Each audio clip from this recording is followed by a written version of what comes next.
know, when you borrow money from the bank, you don't borrow the money. You borrow the dollar, not the money.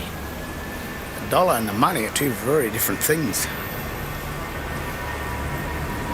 Money's the real thing. Money's gold and silver, oil, mineral wealth, substance. You know.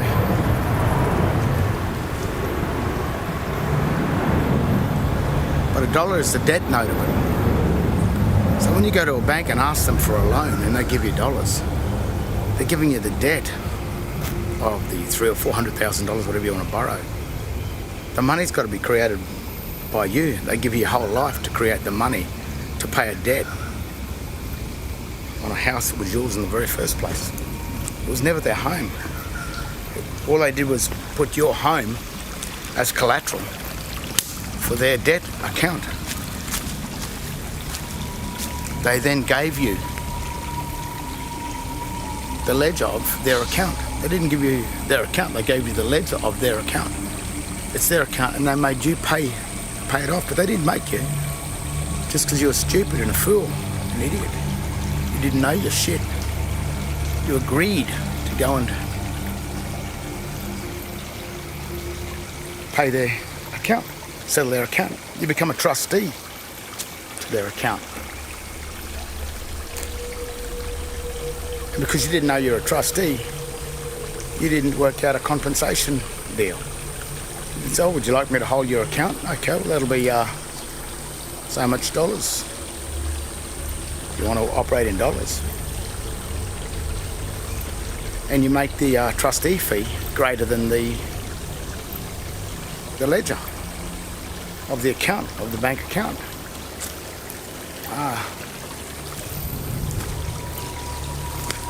That'll stop them. You never refuse. You never refuse anyone. It's one of the tricks about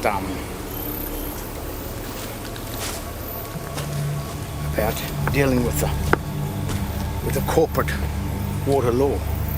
The banks, which are the banks that control the currency. A bank is not a building.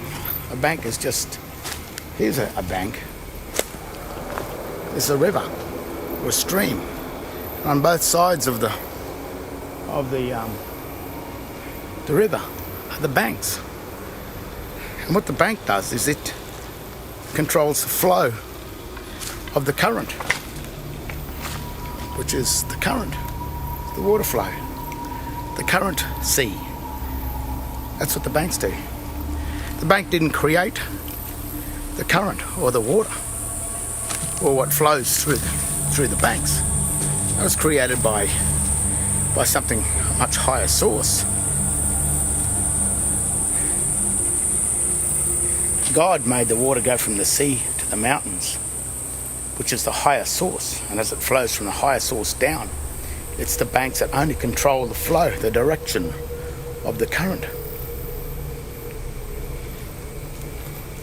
It doesn't create the current.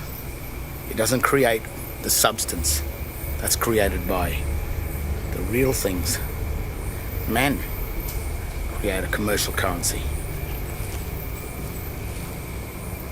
So, when you hold the accounts of a bank, you apply for a bank account, you're only holding their currency, you're holding their property as a trustee. You thought it was yours. You thought the bank was yours. It wasn't yours at all. It was theirs. A ledger is a dead stone that sits on top of a tomb. There's a language for the ledgers too. You'll find that type of language on top of tombs. It's all uppercase text that doesn't follow the grammatical rules of Latin, and it can't follow the grammatical rules of English. So it's a text that reads nothing. It's a lie. And if you look in the Webster's dictionary, the big foot thick one, probably most dictionaries, the word ledger comes from lie. So the text of the ledger is found on the tombstones, and when articles from your bank appears in the mail, there it is. The same type of text that's inside that article, that ledger, which is an account, which is the debtor part of an account. And when you claim and break the seal on that ledger and open that ledger, you've made a claim over the account of the bank, of that bank, which is a foreign corporation that has passed itself off as a bank, but it's not really a bank at all.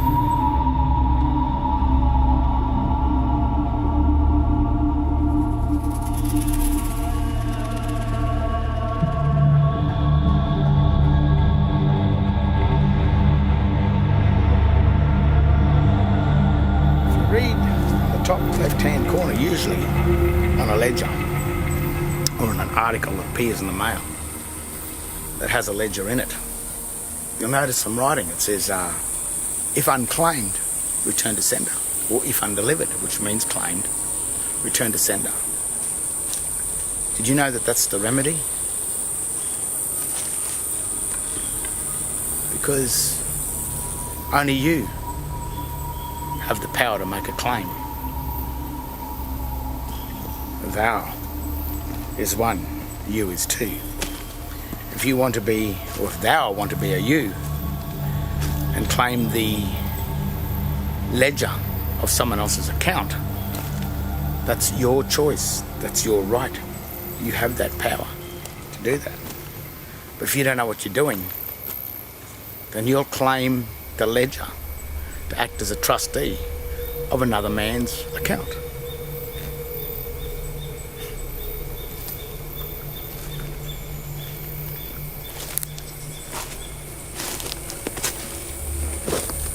It's really simple, once you know how.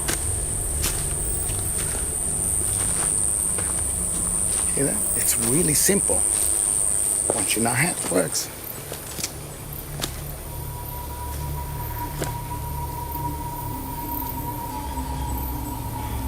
But the elite need the slaves.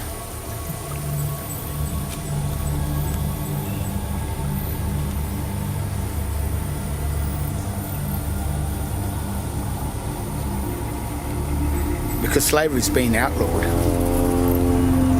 They've got to get you to agree to be a slave. You've got to surrender your equitable title to whoever issues a legal title. And if you don't know any better and you think that legal title is what you're looking for, then they're only too happy to hand you over the legal title.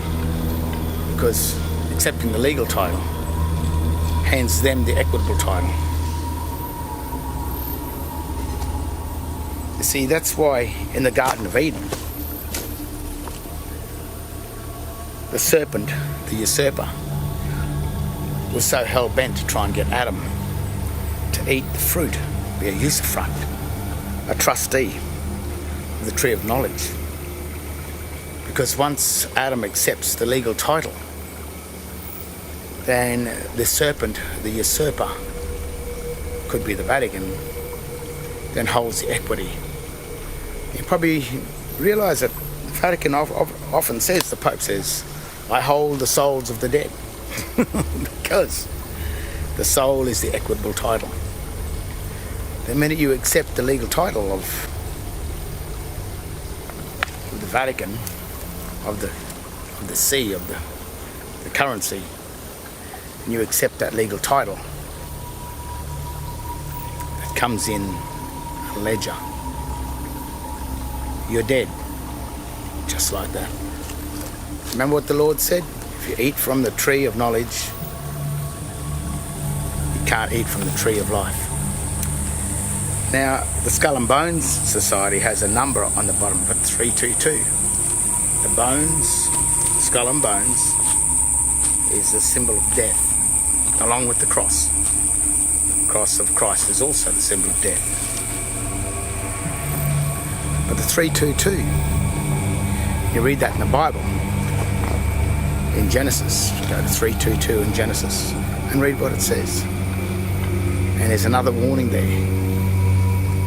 And basically, if you eat from the tree of knowledge, you become the power of knowing right from wrong or evil, then you can't go back, or while you hold that ledger, you cannot eat from the tree of life. So that's what 322 is all about. It's the warning there. It's the journey into death.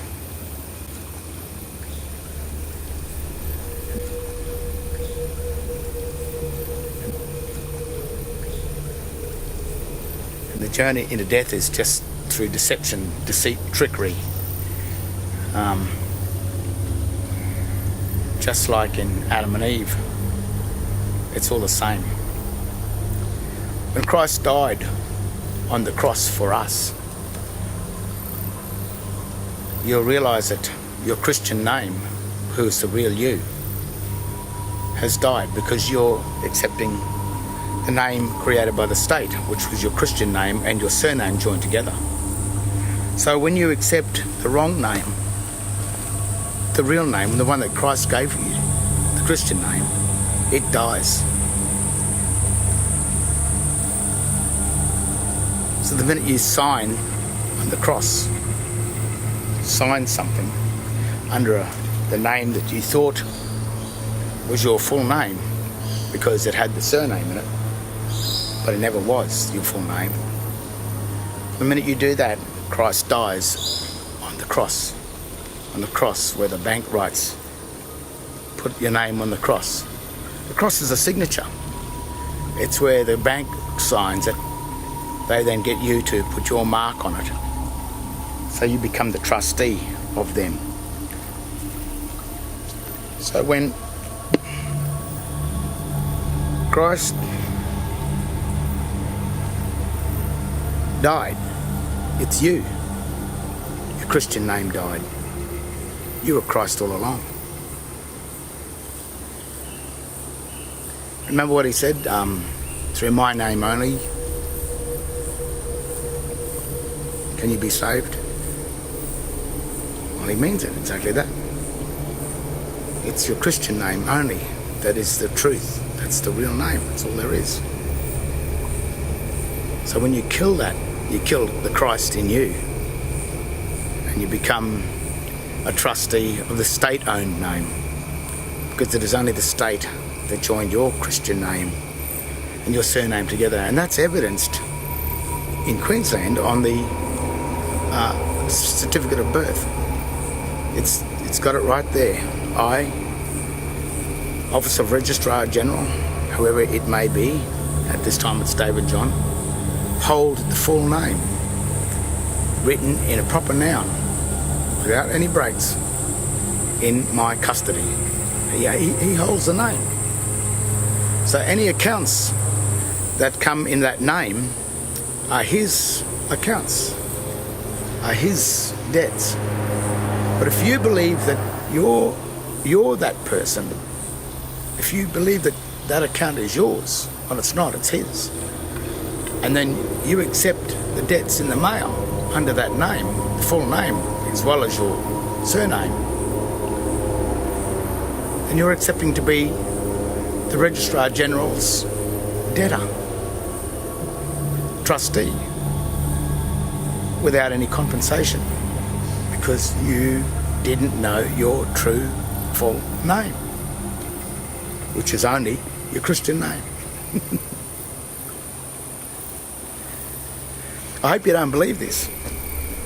Because can you imagine if everyone started to work it out and went, oh my gosh, that would be the end of the system. A lot of people enjoy living as slaves. Always did, even when Moses freed the slaves. There's a bit of an uproar a couple of times about it. They want to go back to Egypt. They thought they had a better life as a slave. They didn't have to think. Just went to work, carried rocks, went home, had their weekend or the weekend day, or I think they only had one day off. I don't think we even get one day off anymore. But that's it. have their little time off, and they're happy to go to the state and build big pointy rock houses, tombs, whatever they are, just to get one day's freedom. So they didn't have to think, so they didn't have to rely on anyone. They handed it all over to the states, to the big armies, and they handled everything, but in return they took your soul, just like the Vatican has done today. So really, if you are a slave, you only have yourself to blame. And if you don't hold just the Christian name, then you're not with Christ. You're not in the public of that system. You are the debtor of the debtor. You're the debtor of the Vatican. You're the third party. You do as you're told. You serve without any question. You plead guilty to everything, whatever they want to do. And if you go against that, you're already dead. When you finally make it to the grave, you'll be placed under a slab, which is called a ledger. They'll put dog Latin on it, which is the false text. They'll put your false name on the top, which is a lie, always has been a lie. And for the rest of eternity, you will remain under that slab, remembered by your wrong name. It's for eternal death. And the ledger, the grave, and the tombstone is the actual evidence that you made it into hell, into eternal death.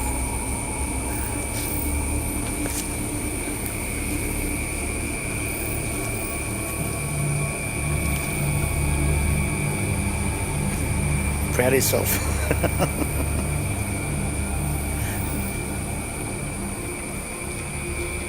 Oh, life's a funny thing.